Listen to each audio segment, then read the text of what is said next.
The future Europe can be described in 2 words: grey hair. Mine is white with grey hair. And that's one way of saying that we are looking for, say, the demographic pyramid. This was 1996, and this is how it looks like now. It's like my belly is expanding. And the forecast for European Union, with or without England, or with or without some other countries, that we have a slightly decreasing population. That's one thing. But we have a quite increasing aging population as well. 2050 is not that many years. That is actually when you're starting to think about your retirements. I'm hopeful that you're paying for mine. We have 33 million people over 80.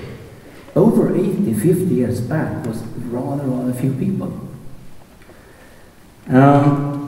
It's not only that, but also that they will be quite differently distributed within Europe, because we have a migration within Europe where the grey hair, they're moving from the rain-coldy part down to the south, southwest, and where the guys living in the warm but southeast part, they move up to this rain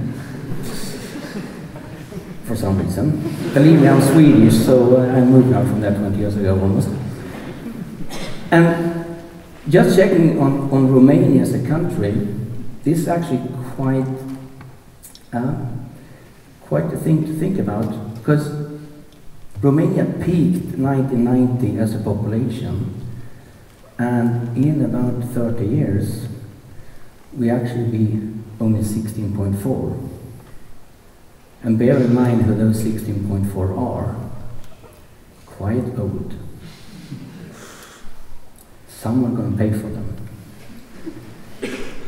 The problem number 2, or challenge number 2, is that the growth, in order to get this money to pay for the older people, is that it's quite low. If you take the GDP in Europe, it has gone down quite dramatically. And it's the same in the US, it's the same in Japan. So the question is, what would happen in the future? Because we need to support her. Yeah, I mean, me in a couple of years, and you soon as well. Beware, you won't be there. So we need to create growth in order to pay for the pensions. And this is a picture of the big capitalists in the world. It's not Warren Buffett. The main capitalists are the pensioners. Those are the funds where we're having most of the money. And we need to find a way of how can we create growth with a constantly elder population. We're not going to have some more. So, we need to take care of the resources that we have. Okay, in order to create growth, we know that team matters. Working in teams is better compared to working as individuals. So that we know. And in order to do that, we need to have some basic things. We need to have competence, capability, of course. We need to have experience, and we need to have attitude. If we have these in place, we have the foundation for getting the good results. Second is that diversity matters. That we also know from so many psychological studies and studies of companies and teams and whatever it is, that the more diverse and of course competent and so forth, the better result will be. And diversity can be from different things. I'm straight also, so I'm not that diverse.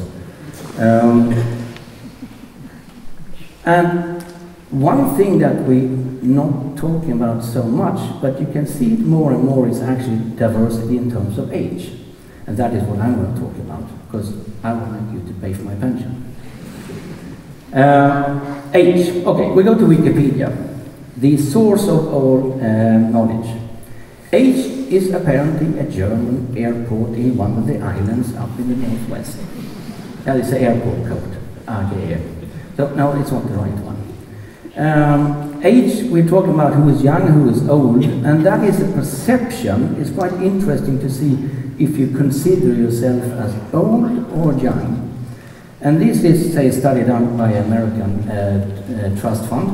So when does youth end? How long time are you young? So millennials, I guess most of you are millennials. No, it's all the way up to 40. And I live in between Generation X and baby boomers. Yeah, that ended when I was 31. So we have different perspectives. And my mother, she most likely thinks, yeah, 35. So there's a clear gap in the difference of how we perceive what is young. Then comes the next thing, what is old? When does old age begin? Yeah. Today, those of 59, that's me in a couple of years, I'm going to be old. I'm considering myself mid-age, but I'm going to be old. My perception is more that, 70-ish, 65, 70-ish. That is when you're old. And my mother, she most likely had the same opinion about that one. That was 70-something. And when did or when will your life peak? So, from that point, it will only go downwards. That also, you see that, millennials that, 36, and that is some years away, and then from there, it's sliding out. I'm still in thinking that I'm not peaked yet, but apparently the rest of my generation, they think that, you did that a couple of years ago. And this is also, of course, has to do with what is the perception of how long I'm going to live. We know that kids born today, they would most likely be 80 plus, more or less all of them. 80 plus 50 years ago was a very, very rare thing to have. So we have a perception about age, we have a perception of what was old is not. And that's important. When we talk about diversity, we talk about working together in teams, we have different perceptions about who we are and what is the age and what are we contributing with and so forth. In Japan it's even worse. Old is 75 to 89, because they have such an old population, so of course they need to move the borders. They also have the expression super old, it's 90 year plus. Is there anyone here knowing anyone who is 90 year plus? A few of you. I think my genes are good because both my grandmother and my great-grandmother, they became 97, 98, so I have some hope to be super old. Okay, we have competence, capability, experience, attitude, and then hopefully get some good result. Then the question is, okay, if I now think about age and also include in my diverse team older people, can they contribute? Are they competent? Is it even possible for someone that's 45 plus to be innovative? Can they really think new thoughts? Can they be out of the box? Well, let's see. Leonardo da Vinci. Well, we came up with something when he was 33. Mona Lisa when he was 51.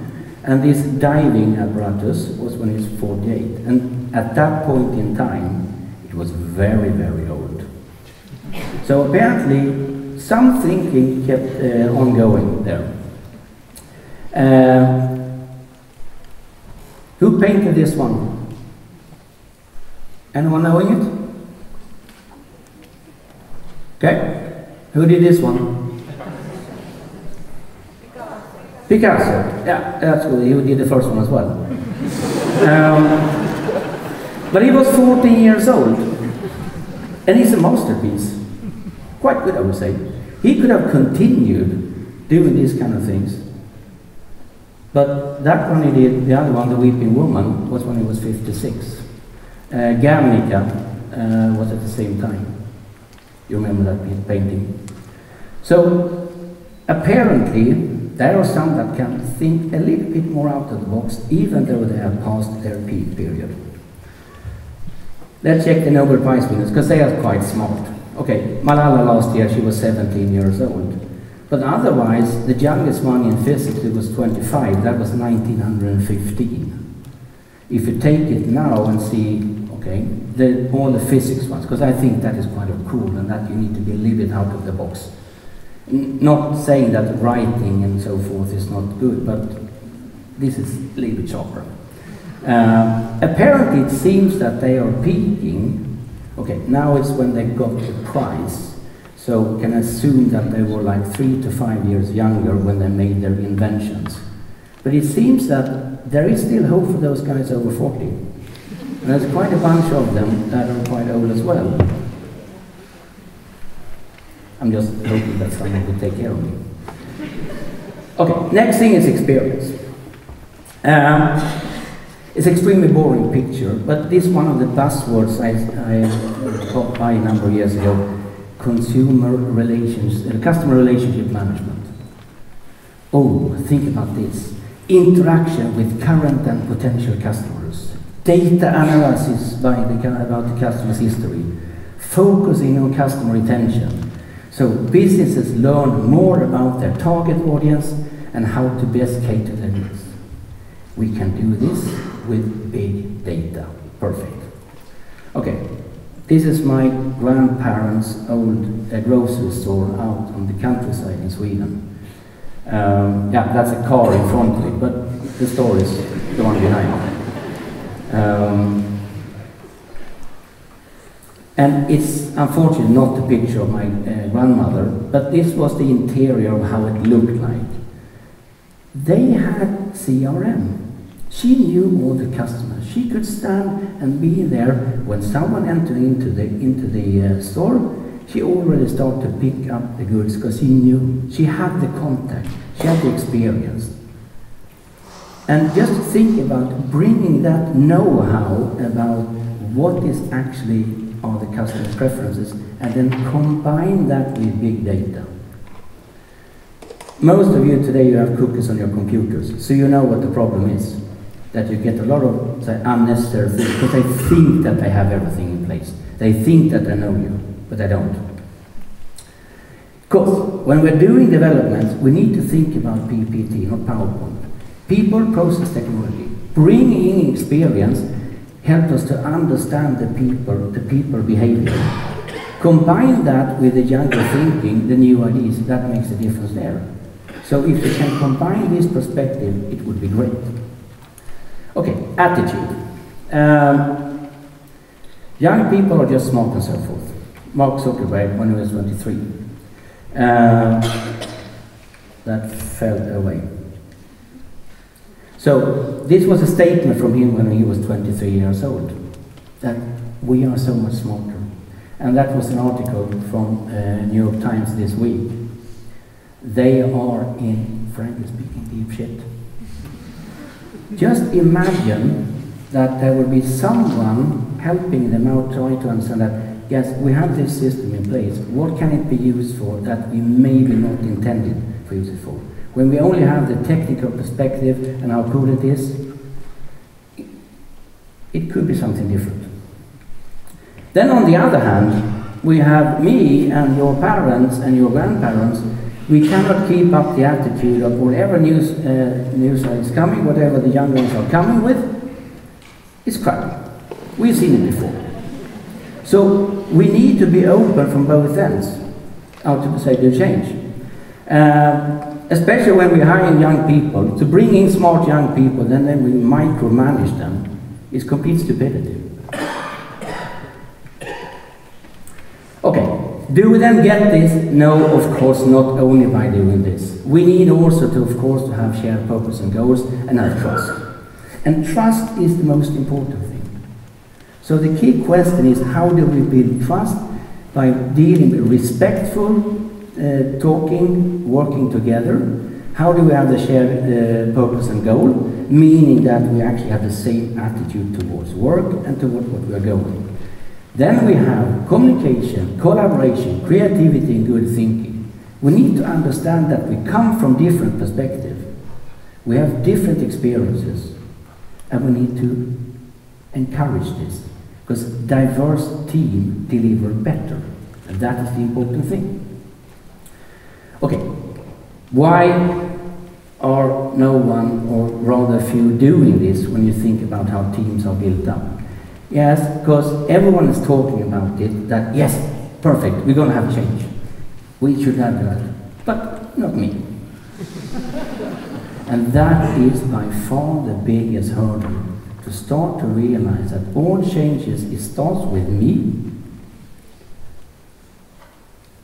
and to really, really appreciate the diverse team. Because diverse teams is so much harder to start working together, but it delivers so much more. So please also think about including the older ones.